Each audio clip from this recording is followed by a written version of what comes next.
Yeah, what do you want? I was wondering if you had any more war stories. I think I'll tell you a bit about the recent war we had with the Republic. That might be more familiar to you. The one where Jedi Revan beat my people. We started by conquering worlds outside the Republic. We did it quietly so the Republic wouldn't really know what was going on until it was too late. When we finally did hit the Republic worlds, they had no idea we were coming. We came in through 3 invasion corridors in adjacent sectors. Anyone who put up a fight, or wouldn't fight, was crushed. We raised whole worlds trying to provoke the Republic into fighting us. I don't particularly enjoy wiping out worlds for its own sake, but the cowardly tactics the Republic defenders used left us little choice. What do you mean? Hiding in the homes of civilians, using families as shields, thinking we would not use appropriate force on their bases inside major cities. They underestimated our resolve, and what measures are acceptable in war. Those who cannot defend themselves should not be around those who can in battle. If annihilating a city is the kind of power it takes to overwhelm a Republic shield device, then that's what we did. Necessary force to destroy all opposition.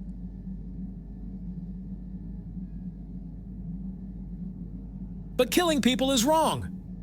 It's wrong to hide with shields surrounding you, hoping the enemy will be so good as to throw themselves at your feet to be slaughtered. I have no time or patience for cowards. They deserve to be hunted down and exterminated like vermin. There was no honor in wiping them out like rats. But some of your forces did redeem the Republic in our eyes, especially later. Later? Later, when Revan had joined the war. But we'll get back to that. We've wasted too much time already. Is there something else you want to know? Nothing more for now. Your choice. I'm here if you want something done right.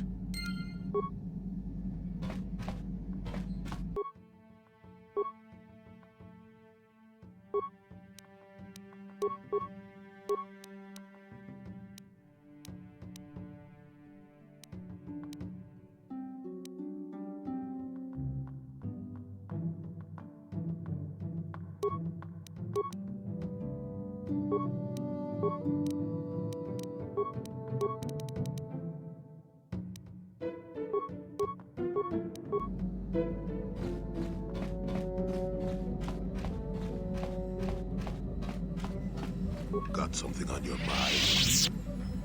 You never did actually say why you decided to come with me. Oh, I never did I? You know, I don't have to take you with me.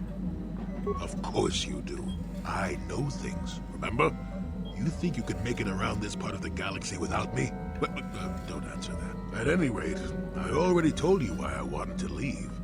I'd seen everything I wanted to on Kashyyyk. Time to go. Time to move on. Move on to where? To bed. I'm old and tired, you know. No, really. How many kilometer-high trees can you find an interest in before you figure you've had enough? I'd bet you can't be bothered to stay in one room for more than 15 minutes. And then there's all the critters and the Shadowlands. I'm just happy to be back in space, doing something new. Is that too much to ask? You could do that on your own. So I could. But not having a ship does tend to put a damper on that kind of idea, however. I'll admit, for all its flaws, Kashyyyk was home enough.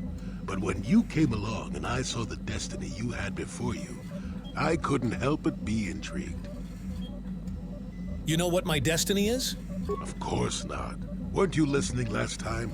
I can see that you have a destiny before you, but the details are far from clear. In fact, everything about you that I can see is odd. Slightly off, as if my eyes are trying to trick me. Something is very dark about you.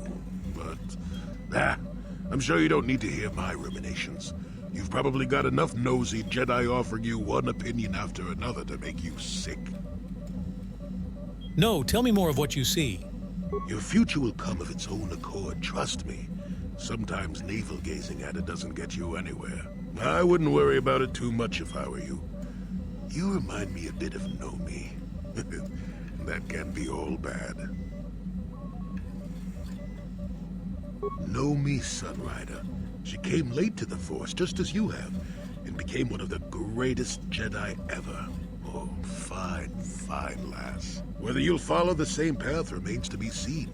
For one thing, we'll never get anywhere if you stand around chatting up old men all day. I don't bring you along for your amusement, you know. Oh, stop being such a baby. Are you always so quick to turn aside an ally? Got too many of them, do you? One thing I will say is that this little escapade does remind me a bit of my adventuring days before the war. Those were exciting times. Or at least it would remind me of those times if we didn't stand around. What's keeping you? You're too young to be so talkative.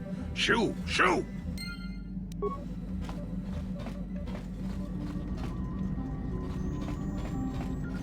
How may I be of assistance to you, Padawan? I was wondering if we could talk. What is it you would like to speak to me about? Tell me more about your past. Well, I mentioned before that my parents had fled to Taris. Perhaps I can tell you about that. Please do. In the early days of the Mandalorian War, there had been fighting closer to the Outer Rim worlds. Near the world your species come from? Cathar was there, yes.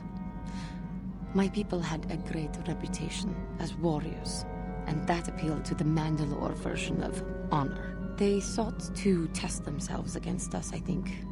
Test themselves by bombing our world, slaughtering my people while they slept or while they ran. How did it happen? They swooped down from space, across the world, firing at anything that moved. They used ships in space to destroy all orbital facilities and bombard the surface. We did resist, and in spite of their violent attack, we did stave them off for quite a while. But in the end, we were doomed. Why did the Republic not help you? We were not members of the Republic. Cathar was beyond the edge of the Republic, in the Outer Rim. And besides, they could not have known. Our interstellar communications were the first things the Mandalores hit. All other short-range communicators were jammed. We were on our own. We knew what was coming. We had fought the Mandalorians in the first war against Exar Kun and the Sith. We knew there would be no mercy for us. The most we could do was pack the few of our people who survived onto what few ships there remained and send them off into space as fast as they could. Most did not make it. But you survived? My parents carried me as a baby with them, and were lucky enough to escape. They fled as far as they were able, and eventually settled on Taris. They could stand running no further, I think. But Taris was a horrible choice. Dominated by humans, intolerant of other species, it made everyday life unnecessarily hard. How did your family cope? My father turned to stimulants. He spent much of his time in local bars and dives, but we are warriors. It runs through our blood. And when he was on stims, he became foolish. He let his warrior nature get the best of him. So he would get intoxicated, and he would fight. And finally, one day, he would die.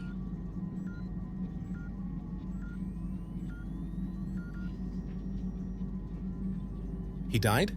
Killed by a man who provoked him into a fight and killed him like an animal. I am sorry. I cannot talk about this any longer right now.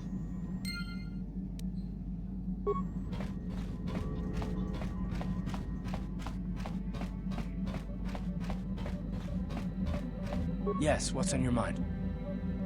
Tell me why you want revenge on Saul so badly. I already told you, he betrayed us all. It just seems to be more personal than that, is all. Well, there is more to it. I'm sure you don't want to hear about it. I asked, didn't I? It's just that I don't talk about it very much, okay? I told you about my homeworld, Telos. 4 years ago, Saul led the Sith fleet there and demanded its surrender. The planet refused, and Saul proceeded to devastate its entire surface. Millions died. I had a wife and a son on Telos. thought they would be safe there, but my task force arrived too late to be of much help. We didn't have enough medical supplies. The colony was burning and the dying were everywhere. I remember holding my wife and screaming for the medics, but they didn't come in time. That's terrible. I'm sorry, I didn't know. Of course not, how could you? I had nothing left after that, really. I devoted myself to the fleet. Hunting Saul was my only purpose. I miss them. And I know killing Saul won't bring them back. And it won't make me happy again, but I have to do it. I don't expect you to understand, but I have to pay him back for what he's done. I have to. It's all I have left.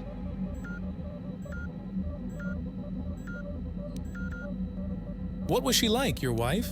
She had courage, and she was stubborn. Could never talk her out of anything when she put her mind to it. And she hated it when I signed back onto the fleet at the start of the war. I had planned on leaving soon, to join her. So what happened to your son? You didn't say. His name was Dustle, and I don't know what happened to him. The colony was a complete ruin, and we never found any trace of him. I made inquiries and followed the reports from Telos for years, but I stopped. Anyway, I hope that answers your questions. Let's continue with what we were doing. How can I help? When we last talked, you said you needed time to think. So? You've been patient with me, haven't you? I suppose you deserve an answer.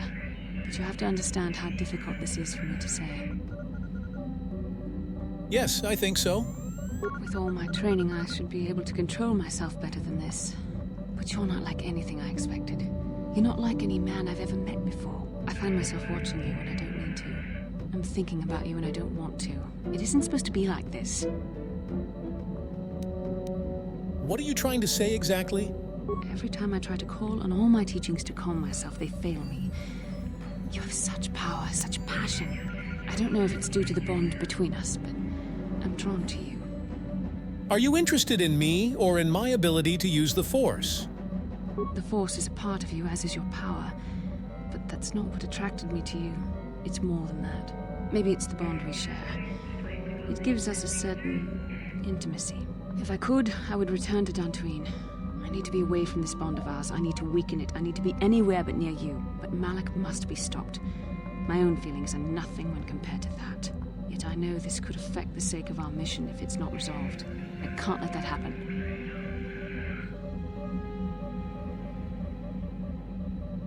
Just give in to your feelings, Bastila. I know you want to.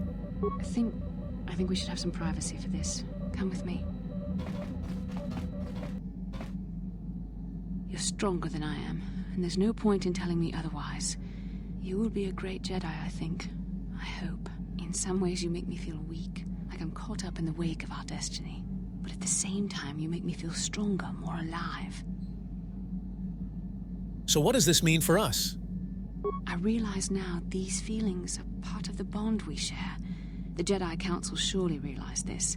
They knew my loyalty to the doctrines of our order would be tested on this mission. By facing and overcoming my feelings for you, I've learned a valuable lesson about control and the dangers of emotion. This is an important step in understanding the Force. I'm sorry if this is not what you wanted to hear, but I felt that it was important you know our infatuation was nothing more than a result of our powerful bond. You're rationalizing, Bastila. You're just scared to face the truth. You're the one who can't face the truth. Malik has to be stopped. How can I do that if I let myself be blinded by my feelings for you? I'm going to stop Malik, Bastila, but I want to do it with you at my side. You mean it, don't you? But how can I be sure you're not making a mistake? I have to resist. I have to be strong for both of us.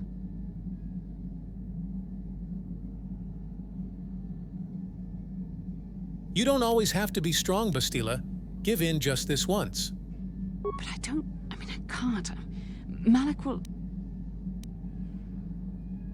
Shut up and kiss me, you babbling fool. Oh my.